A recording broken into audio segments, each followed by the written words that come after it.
I'm now beginning to have reasons to believe that all this news of Nigerian aircraft being seized in France, blah, blah, blah, blah, blah, blah, we are all staged. So many people actually suggested that when I posted in video before reporting the news. Some person actually commented this on my comment section, that it could be a game plan by the federal government of Nigeria and their president to finally acquire their new uh, aircraft that they've been craving for.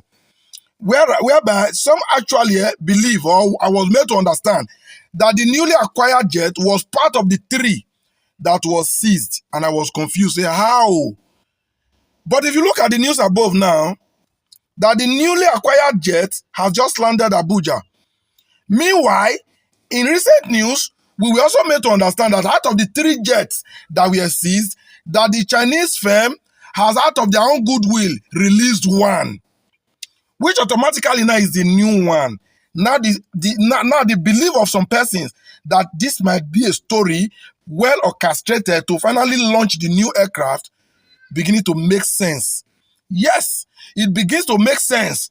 They seized three aircraft, they released one, which happens to be the new one, which have landed Abuja.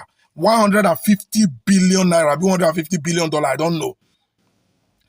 In this economy that they told us that we don't have enough money to survive, that they've told us to bear, that they've increased every aspect of our life, and these people can always come up with crook plans like this. Who not fear this regime? Who not fear this Bola Ahmed Tinubu regime? Not get reason to fear anything. Whatever these people cannot do does not exist. Just look at how they orchestrated the whole plan. They made us to believe that the Ogun State is indebted to the Chinese firm and the three aircraft has been seized. Then later, they released one out of their own goodwill. And the one happens to be the new one that they just bought. All this was just an avenue to launch that aircraft and land it in Nigeria, which they've eventually, which they finally did.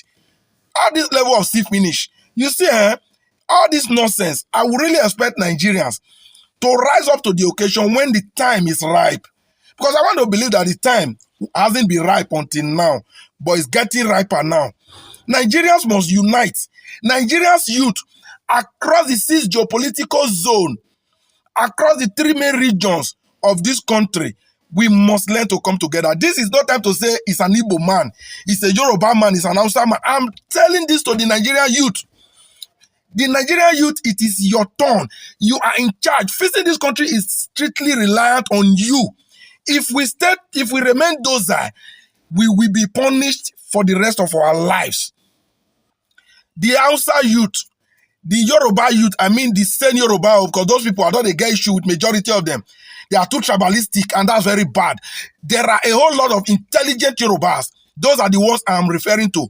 We must learn to come together. My Igbo brothers, they will let us protect you, say not concern you, you want Biafra. For now, all we have is Nigeria. We must unite, whether you like it or not, to have a better Nigeria. I'm sure with a better Nigeria, no one will even be seeking secession. You will not be needing Biafra with a better Nigeria. You cannot survive more with a Biafra of 5 states compared to a Nigeria of 36 states.